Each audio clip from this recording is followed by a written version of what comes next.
Hello, hope everyone is doing good. We're up to the last few sessions of Read the Dark Spokesman 2020. It's been a great conference, right? I'm Shavindri Dissanayake, also known as Shavi, and I'm going to tell you why SDK docs matter and what I'm doing about it. So, what is an SDK? SDK stands for Software Development Kit, sometimes also known as dev kit functions or a client library. It provides a set of tools, libraries, relevant documentation, code samples, processors, and guides that allow developers to create software applications on a specific platform. I love this image because it brings together all the components that are required for a SDK to be successful. So what is a good SDK? It is something that can be easily used, emphasizing the term easily. Because having good documentation around an SDK goes hand in hand with finding an SDK and using it and being productive with it. Who uses an SDK? That would be the next question. Mostly, and in most cases, the developers use an SDK to add some functionality to the application. Or in VMware Tanzu Observability by Wavefront's case, to instrument the existing applications so they can send data to Wavefront and view them in Wavefront dashboards. So SDK docs need to be found easily. You need to have some consistency within the docs and each and every SDK documentation. You need to have content that can be understood easily and have examples for each SDK.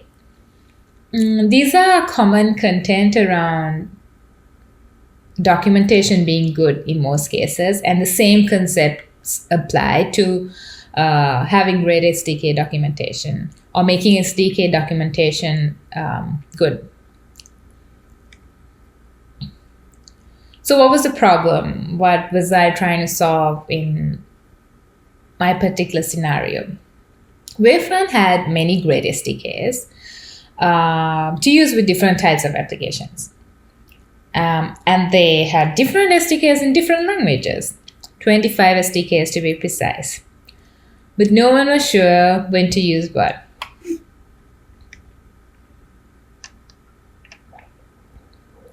Let me walk you through a scenario so that I will be able to explain this clearly. Let's say I have a specific application. I have a Java application, and I want to use a specific type of SDK, so I search for a Java SDK. When I search for it, I get 3 results. I think, let me try the first result. I don't read through the documentation that well. In this case, I think it suits my situation, so I copy the code and try to configure my application. But I run into errors. Then I try to debug it. I think something's wrong with what I did. Then I remember, there were 2 other SDKs. Maybe I was using the wrong SDK. So I go back, search for a Java SDK again, and then I go through the second option. This time I make sure to read it because now I've got it wrong once. Okay, it looks like this is something that works for me. And I copy the code, like the examples, and run it in my application, and it works. Perfect. Right, perfect. But how many users will want to waste this amount of time? If this was a decision maker, by this time they would have abandoned the product, thinking it's hard to use. When in reality, they were using the wrong SDK. So too many options and no proper guidance. Our developers did a great job adding all the required content to the SDKs, but it was missing the big picture. Typically, as technical writers, we look at how users come to our docs, use our content, and we guide the user through this process so they get the information they need. We try our best. So our SDK docs needed some love and specialized care.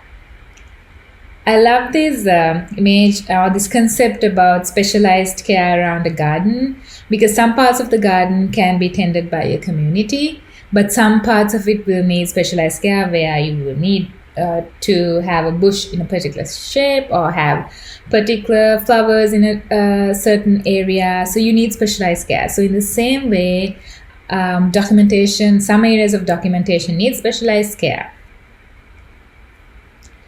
Thinking through this problem, there were these areas that I needed answers. So I jotted them down to discuss with the team. So I've jotted them down here too. How do I make sure the users use the correct SDK?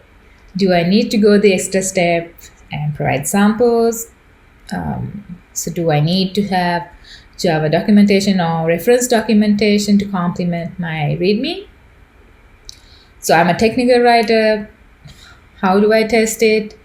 I'm confused by some of the explanation that's in the README documentation. What do I do? So all these are good questions and have to be addressed. But as always, we have to prioritize what needs to be done. So first things first, users were getting confused.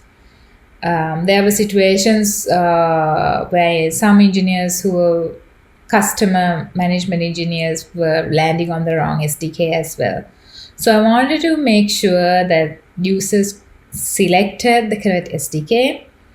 And I also wanted to make sure they navigated to the correct SDK if they landed on the wrong SDK. So this was a problem that I was trying to solve. For this, I needed to understand how users ended up on an SDK. When I spoke to the developers, most of them said the typical behavior of an engineer would be to search for an SDK on GitHub and then land on an SDK. But for me, coming from a technical writing background and following documentation, I found this a bit funny. I thought, why we have live documentation out there? Why would someone just search for GitHub and land on a GitHub SDK right away? They should read the documentation and then come to an SDK, because Wavefront documentation had guidance on what SDKs to use and when to use it. So then, as usual, I turned to our old friend Analytics, who always has the proper information in these kind of situations. And what the developers said was correct. Most of the users who come to an SDK did come through GitHub.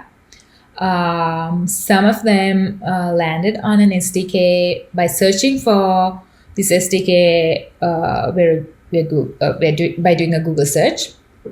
But very few of them landed on the SDK through our documentation, by navigating through our documentation. So analytics on each SDK made it clear that most users land on it using GitHub. So we needed to be extra careful and be clear on how to use these SDKs around each and every SDK. So take one. Since we had several SDKs, we thought it best to represent all these SDKs in a table, like you see.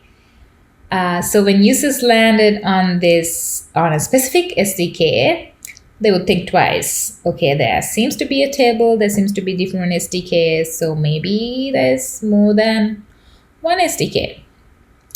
Nice. Now users are not going to get confused because they're going to see this, stop, and think. Then I put myself in the user's shoes. Generally, when I want to try something out, I like to try things out first and then read the content if I run into an error. Guilty. Even though I'm a technical writer, I tend to do this, and I know this is the behavior of most users who try out something. We need to be a bit more, so I decided that we need to be a bit more creative in how we present our information so we get the user's attention. As the saying goes, a picture is worth 1,000 words. So I added a diagram that will let them know if they're on the correct SDK. We also checked with our UX team on what colors to use. So users at a glance would know, okay, there seems to be green and red, so that means there's something right and wrong. So if I'm on the green box, that means I'm doing something correct. Then we kept emphasizing that there were several SDKs and that this SDK is meant for certain tasks. This was highlighted in the description, the diagram, and the note. So just in case someone missed the description, they will see it in the diagram, and if they still didn't see it, then they would see it in the note. We used a table to capture and present all our SDKs like I showed before. This was a tough decision. We had to decide if we wanted to add this table to all the SDKs, which included adding this table to 25 different SDKs, which meant 25 different tables. And the pain point is to update 25 different tables if something changed. There's no way to single source content within GitHub, but this is something we had to do, and we realized it was important to do so that we make, in order to make the user's life better at the end of the day. This seemed to do the trick. Everyone seemed to like it. I was lucky because we were able to, soon as we rolled this out, we got a customer who was able to test this out, and they were able to follow this without an issue and land on the proper SDK. Recently, we got feedback from a UX engineer who went through our SDK documentation and also said that this diagram is great because it captures the user's attention, so they know when, if they're doing the right thing, and if not, that they need to go through the table and find the SDK that they need. So all in all, life is good. But we couldn't stop there. We had to do a few other changes. Remember when we said SDK documentation has to have content that you can find easily and also follow easily. So we introduced a table of contents to each and every SDK. This is important because if someone is looking for something specific, they can go through the table of contents and then click on that and navigate. If not, it's going to have like usability issues. We also introduced a license and a how to contribute section. I will talk about it later on in this presentation. When going through the SDKs, we found another issue. I wouldn't call it an issue, another scenario that needed to be addressed. So let me describe that. Say we had an SDK named A, and it was pointing to common content that had to be used by all the other SDKs, and it was pointing to SDK B. So then this scenario would have been okay if users were not getting confused, but our whole issue was that users were getting confused with several SDKs. So in this scenario, if somebody was in SDK A and we send them to SDK B, and now they have two SDKs open and they're going to get confused again. So we needed to find a way to reuse the content and not confuse the user at the end of the day. So we had two options. Repeat the same content in all the SDKs, similar to the table that we had, or create a repo that had a common set of docs. In this scenario, it made more sense to move the common content into a separate repository. But I made sure that the users knew what the repository contains. So for example, if they move from SDK A to this common repository, they would still read it and understand, okay, this is a specific documentation repository. This is what I can gather from this repository. And we also introduced a a proper folder structure so users know, okay, if I want content for my Java application, I need to click the Java directory and get this information. So that's how we went around reusing the content. So once initial content was updated for one specific SDK that was widely used, I had to make sure that we follow the same approach for all the other SDKs. So the other important part of having a good SDK is maintain consistency across all SDKs. We are still working on updating some of the other SDKs, and the journey is ongoing. But you can't stop there. You need to understand that with every release or over time, SDKs are going to evolve. There are going to be new features that are added to an SDK, new parameters introduced.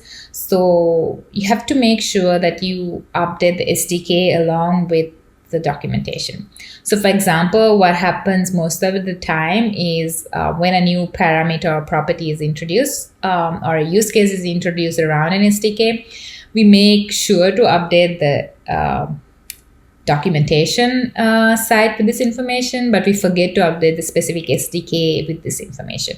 But to ensure that the user journey is successful, we need to go and think about the big picture and update the SDKs as well. So it's an ongoing journey, making sure that engineers know that we have to update the documentation and things like that. So always be aware and think about successfully guiding the user to always win. One of the biggest things around SDK documentation, there are different levels of users that come to your documentation. It's not only those that are technically savvy about your product or the language that the SDK is based on. There can be new engineers, new interns, or users trying to understand how to use the SDK, or the first time they're developing, trying to add something to the application using your SDKs. So we need to find ways to help users understand what's happening and learn how to do it. And so let me ask this question. How did you learn to program or learn to use a complex product? People learn in different ways.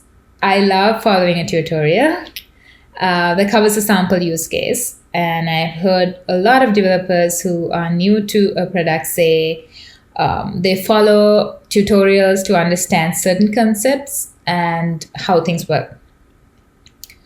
And the next question would be, okay, we want to add a tutorial, but where do we add it? Do we add it on GitHub or on Docs? That's a bargain. A new user would generally come to your documentation first to get an idea of the overall project. Therefore, it helps to have a tutorial in your documentation, but make sure to have a link from your GitHub README to the docs. So if a new user lands on a GitHub README, they still know that there is a tutorial available somewhere for them to follow, so that you make a connection between your content. You can also include videos. They help users understand what's happening with the products. As I said before, people learn in different ways. Some prefer tutorials, some prefer videos. So if you have the resources, you can add a video tutorial as well. If not, prioritize and decide what works best. So there is another thing about adding tutorials. Adding tutorials is good, but if it's not tested out properly, it's going to frustrate a user even more, and this is going to be bad marketing for your product. Why I say this is through experience as well. For me, since I've started technical writing, I found it very important to test the content that I write. But for my bad luck, in a certain product that I was working on, I had too much work on my hand. But that was not an excuse. I had to do the tutorial, the documentation, update the readmes, then do a Pendo guide and a video, and things like that. But I tested it out, but not exactly following the content that was in my tutorial. I didn't copy paste. I didn't copy the URLs or the code samples that were in my documentation and run it. I got the documentation tested. I got the documentation reviewed by several people, but nobody caught this mistake that was there in a code sample. And from my bad luck, I wouldn't say it's my bad luck, but soon as the release went out, someone tried it out and was frustrated because they couldn't try it out because the documentation was telling them this is what's expected when you try it, but that was not what the user was getting.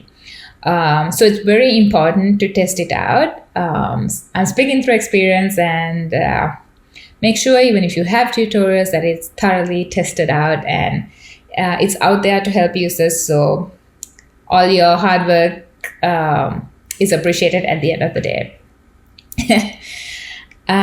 So another thing around the SDKs that I wanted to highlight was the Wavefront SDKs are open source, anyone could use it. Since the SDKs are open source, we have to be clear on the licensing around them. This helps users understand how they can use or reuse the SDK. Next, I wanted to make sure we have a how to contribute or a getting started section. If you don't tell users how they can contribute, they wouldn't know how to do it. It's not easy to get people to send you feedback. Some do, some don't. But over time, this will build up if you tell users and you have the information out there. So all in all these little building blocks came together to improve our SDK documentation. And as I said, the journey is still ongoing, it's evolving. I believe this is a good start, and it has helped users a lot from the feedback that we have got. So I hope you found this session important and you can take something back home. And I hope you enjoyed it just as much as I enjoyed preparing for this. Yeah, have a great day. Thank you. So thanks again for your awesome talk, Shavi. I'd like to go ahead and ask a question from Swapnil that he posted. He says, hey, Shavi, do you undertake any pre and post docs user researcher feedback? Yes. So I think if I understood your question correctly, this even this issue that I was trying to solve came through a lot of feedback that people were giving us regarding the docs. And that's how we came up with a solution for this. And after it was done, we got it tested. And then we got feedback from the users who tested it. And then we also got feedback from a UX developer who was trying it out. He actually tried it out using our docs, and that feedback was pretty good, which helped us go the next step. So we do try to get feedback a lot and improve ourselves pre and post work. I hope that answers the question, Swapnil. Let us know. He says thanks. I had some questions and thoughts, and I think we had a couple people in the stage chat, Alan and Mike Jang, Melissa Lanning, I think. We were reacting to something you mentioned in your slides about testing the documentation as a technical writer. And that's something I think about all the time. Can you talk to us a little bit more about that? Sure. So I think I saw those chats and I was thinking that they're in the same pool as I am, because I generally, if I can't try it out, it means that I'm doing a bad job documenting it, or I have not understood it properly to explain it to someone. So whereas if I'm able to document it properly, that's a case where I've understood it properly and it's easy to understand. So what I do, my first thing to do was always test it out and try things out. So not regarding to, before working at VMware, I worked at another company that was fully open source, and I was put in charge of a brand new product. And then I was told to understand it and write documentation for it. And I was like, oh, okay, how do I do that? Because there were no docs around it. So the first thing that I did was went in there and tried out a use case step by step and documented it and tested it out. And that helped me understand the product as well and to give a better user experience for someone. So I always love to test it out, see the results. And if it doesn't work, then I know, okay, this is something that a user faces as well. So I can have like snippets and say, hey, are you running into this error?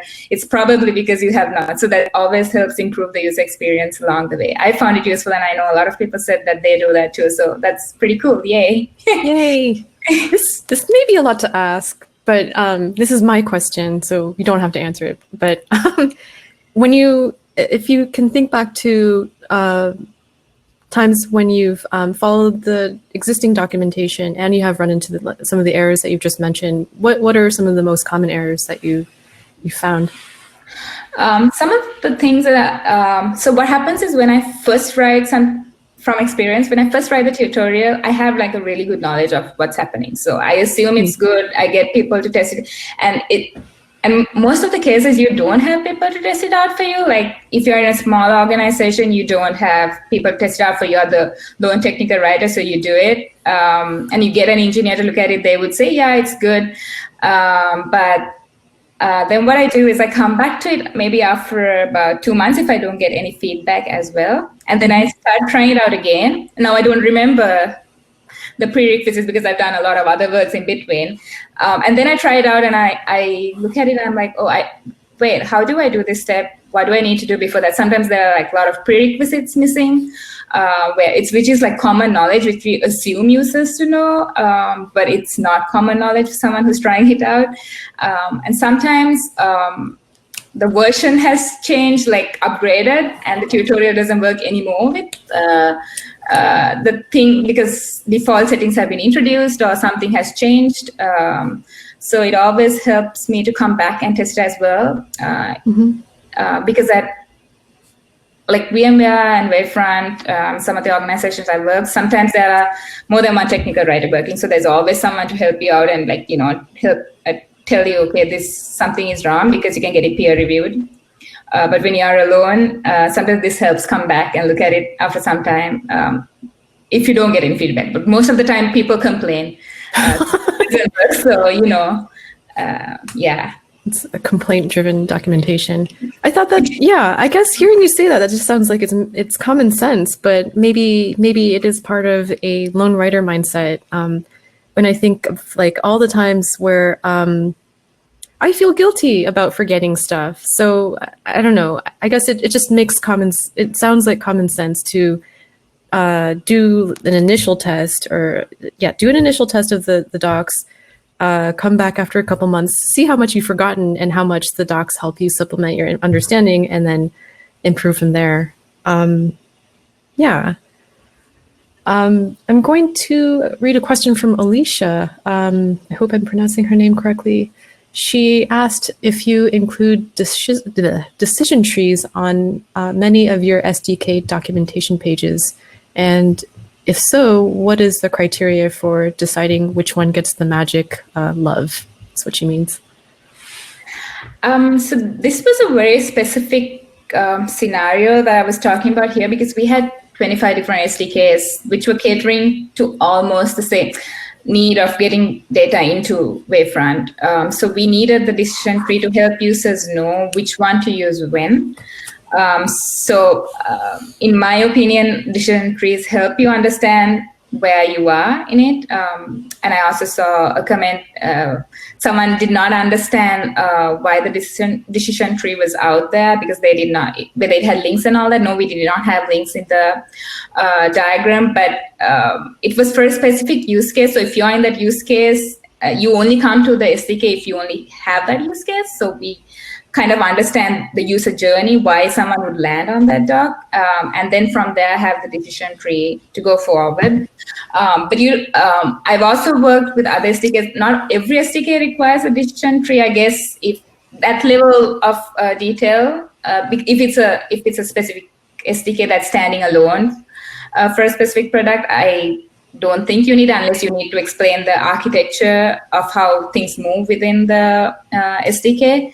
But it's a personal decision, and understanding how users will find it useful, and sitting down and thinking how you would use the SDK and how it will help you if you are trying it out.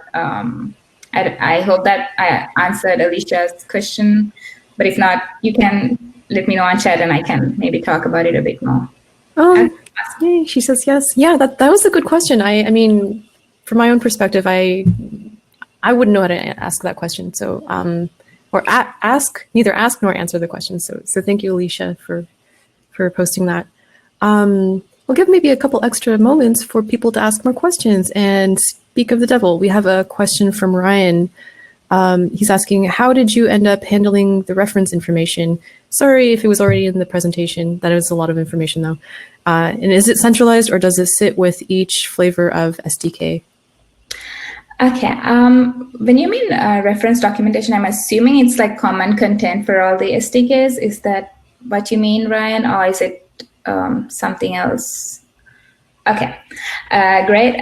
So if we have this issue, which I spoke about in the presentation as well, we had common content that was lying in in some SDKs. So some of the SDKs are pointing to the specific SDK, but it was confusing the users more because you go into a different SDK to get the common content, and then you're lost again thinking about a user who is trying things out for the first time. They land up somewhere else and then don't know what to do. So what we did there was we gathered all this common content and created a specific documentation repository and added the content there. Explain clearly that this is a doc repository, so users don't get confused along the way. I guess you can go about it in two ways. You can have your reference documentation in your docs as well and point to it, or have a separate GitHub repository. But why we went ahead with that was because most of our users were developers, so they and sometimes developers don't like navigating from one website to another. So keeping them within the same, keeping them within GitHub would help them with their mindset and help them understand things clearly. So that's why we made that decision. But it also depends on how your users will use it, like understanding where your users come from and how you need to navigate them. So that's why we created a separate documentation repository for our reference documentation. Very cool. Yeah, that was an interesting tidbit about, I don't know, software engineers heading straight to GitHub to look for what they needed. Yeah, I guess I want to add some of my own personal reflections on your talk. Maybe it sounds obvious, given that we are, in this community, we're talking about all things related to documentation. But I think my own takeaway from this year's conference is that we don't just think about style guides at the top level of documentation, but we can also think about style guides for SDK docs, like you're talking about. Yesterday we had a presentation from Jessica Garson about creating quality sample code, and I'm not sure if she put it in terms of a style guide specifically, but she spoke about practices and best practices and actually cleaning that up, looking at it. So yeah, I guess if nobody has any other questions, we can wrap up soon. But I wanted to say thanks again for your talk, and thanks again for being here at the Q&A at the end of our conference. And is there anything else you'd like to say to close out our conference? I would like to say thank you, and glad that everybody liked it. Yay. Okay. It's lovely to meet you, and I guess we'll see each other online. Yeah. See you. Bye. Bye.